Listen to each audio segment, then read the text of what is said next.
Hey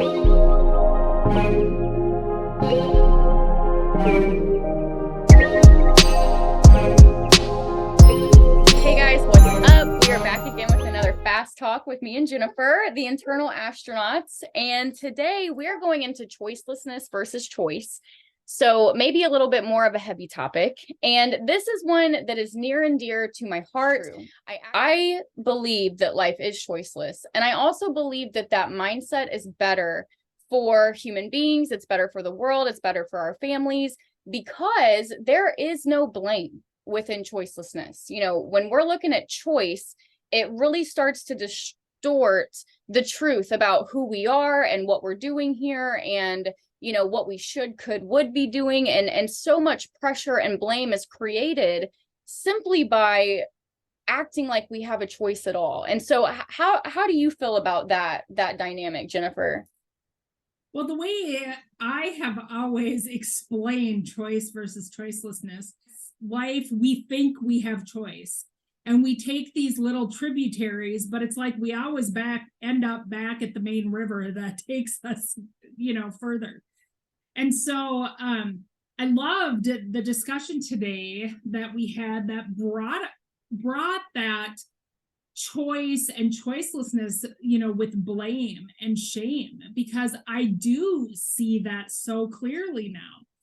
And I think that's because my beliefs have changed, I guess, about, choice and choicelessness and how that operates and the choices that were given in this life or not given, right?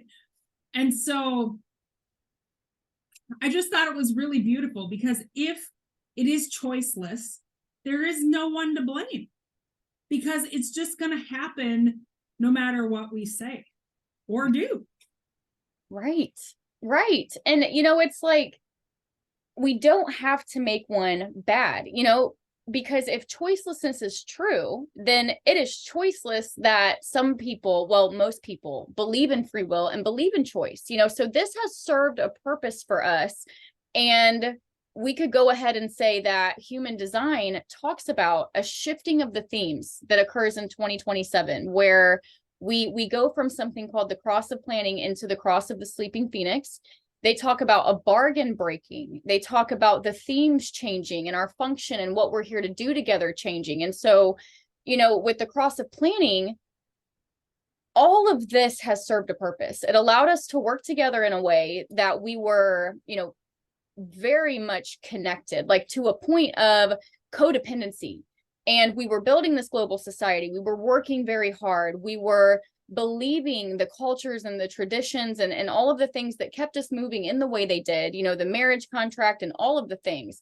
And so with this cross of planning kind of coming to an end, coming into these new themes, we have kind of a void space where we have an inner truth period. We can kind of like come back home a little bit before we go into those new themes. And so I don't want to demonize choice, but when we start to point out the mental implications and even the physical implications of believing in free will, it gets really heavy. For example, I had a conversation with someone and they were talking about, why isn't this the tech golden age? Why aren't we all just like chilling and being humans and being happy? And the reality is that everything about this age was built on this bargain that underneath the thing itself is systemic denial of self. So it's kind of abusive. And we can see that in terms of the family. We can also see that collectively in the fact that no, an entire country of people cannot have an iPhone unless there's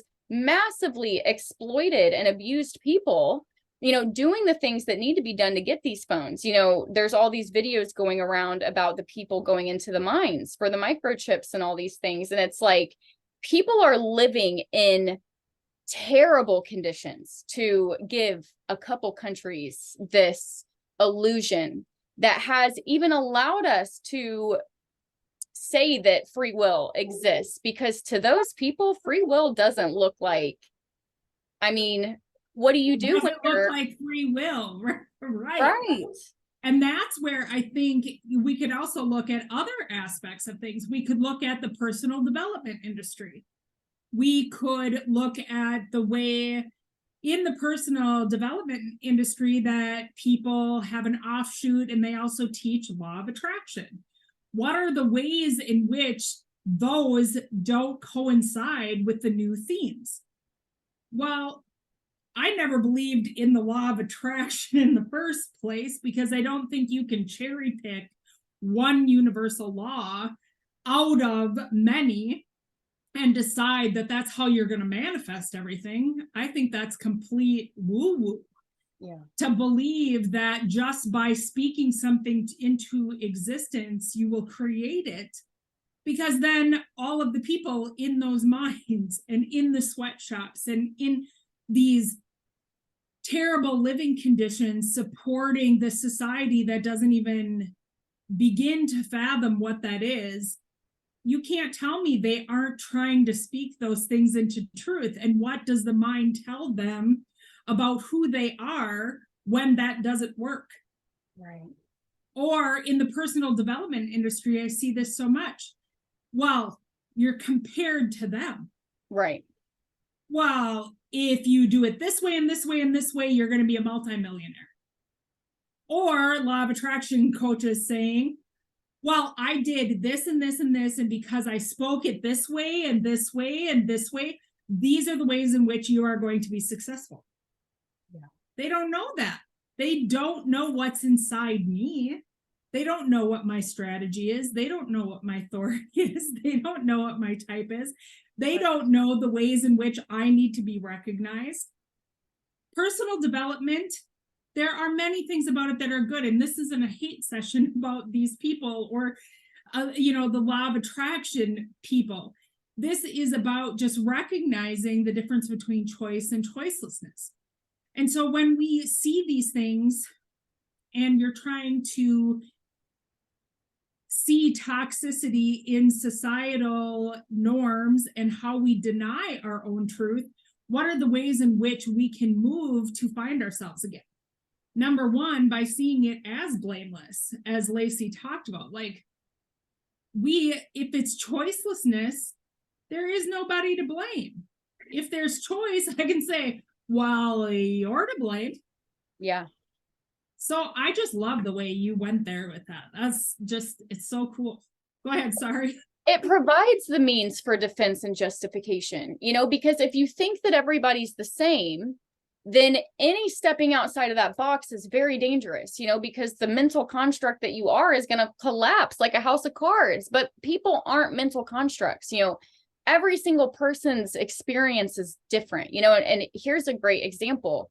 In human design, maybe some of us are here and it's so natural for us to read and take in information like that. And maybe for others, like audio is much more beneficial. And that is about like an inner wiring. That's not about, oh, well, this kid just chose to make audio the thing, and this kid they did not choose these things, and if we want to test choice and free will, this week I was like speaking to someone and I was like, do you have the ability to believe me? Because in the free choice thing, there's only agreement, disagreement. There is no allowing of difference. And that is why no one can have a conversation. That is why, communication is stopping. People are realizing I'm not even communicating with my partner. Like, we can't even get to the bottom of what is happening because he's defending a construct and I'm defending a construct, and there is no sharing of information or believing another's experience. And so free will has taken us from not believing the person. We can't validate that person's experience. What we have to do is invalidate it and tell them to get up off their ass and go try this, like this, but no one can be believed. No one can just be like, well, could it be okay if I quit my job and just like took a 2-year break? Like, first of all, no one's going to believe that that's necessary for you, and if you convince them that it is, they're going to see you as a whiner, complainer, crybaby who's not capable of working like him and his granddad and walking 6 miles in the snow. And so there is no allowing of difference, and that is completely just not true. And so this is where the avoidance and confrontation and truth starts. This is where the inability to communicate and the invalidation of personal experience begins, And so I honestly, like, I'm an ego manifester, and I cannot stand the concept of free will. Well, I've seen it play out so much in the last little bit in my life that I'm just starting to unravel that will center, that ego, that heart away from this solar plexus, this emotional stuff. And I think when you're talking here, that's coming up for me because I have a fully open emotional system. And I also have an undefined heart. And then on top of it, have the most egoic gate sitting out of an undefined heart. So I keep thinking about the ways in which those things play a part in choice and choicelessness. And if we can get to a place that we can see the other and allow the other, then everything is choicelessness.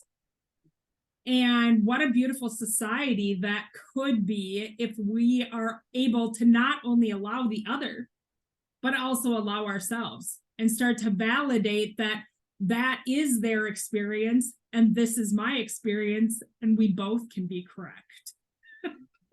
Yes. And that is so beautiful, you know, and it's like all of the abuse starts there with that denial of self. That's where the toxicity comes in. That's how we sell people. Like, that's how we sell our people into slavery, you know, whether that's sexual, whether that's making them work, whether they're going into mines today to make iPhones.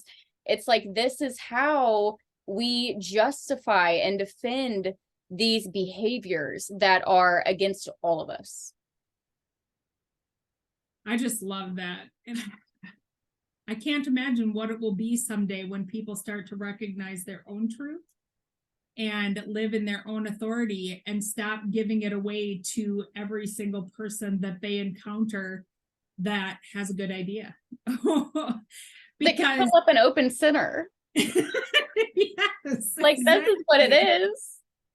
And so it's like, when we get to this point, like, what does that mean in the cross of the sleeping phoenix? What does that mean as we're coming out of this cross of planning, and as we're seeing the need for all of these people to take our authority essentially from us and to keep denying the self? And what is that going to look like for the first time when many, many more people outside of a few of us are living their own authority and saying, my truth is okay, and I don't have to keep handing it away. And I'm going to say, I'm only working 40 hours because that's what I'm being paid for. Right. And start putting those things together. Like, I like my job. I love my job. The energetic exchange is great, but I'm going to work the 40 hours and not 80. And I think it's going to be so great when there is that time where we can live our own truth, and that can be okay. And we're not going to have to worry about the consequences of the homogenized society. Yes. And I feel about that. I think that's a great place to wrap this. So I hope you guys love this short video on choice versus choicelessness. Leave us a comment. Let us know what you think. We know this is a very controversial place to walk, but like I said, if you believe in free will, try to believe in choicelessness and see if that's even a possibility for you. If not, maybe it's time to look at your own belief systems and whether they're yours or not. Yeah, so have a great night, guys. Be back soon.